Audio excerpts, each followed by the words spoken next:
ਆਲੋ ਸੱਜਣੋ ਤੇ ਮਿੱਤਰੋ, ਹੈਲੋ ਫੈਸਲਾਬਾਦ।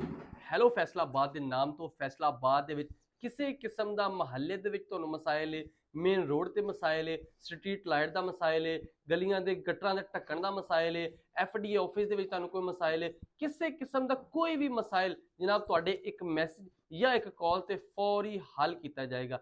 फैसलाबाद कमिश्नर राजा जहांगीर अनवर ने जनाब ये कल तो इफ्तिताह किया है और बकायदा अपना स्काउट जिहड़ा कि इलाकों के विच भेज दिता गया है।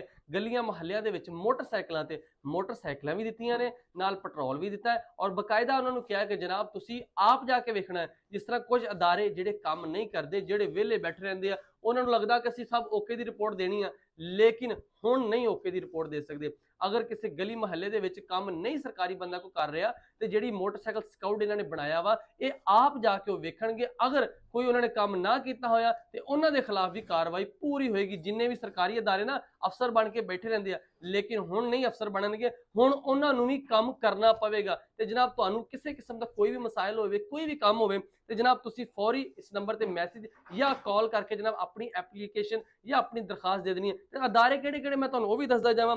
सब तो पहले गल कर रहे म्यूनसिपल कारपोरेशन वासा Faisalabad, PHA, FDA Faisalabad, food authority, तहफ़्फ़ुज़ माहौल, board of intermediate waste management company, इस तरह के जिन्ने भी अदारे ना इन्हां दे खिलाफ जनाब पूरी कार्रवाई होएगी। तो हुण फैसलाबाद के शहरीओ, हैलो फैसलाबाद का मकसद है कि फैसलाबाद सारे एक्टिव हो जाओ, तुहाडा हुण मसाइल जिन्ने भी है ना फौरी हल किए जाणगे।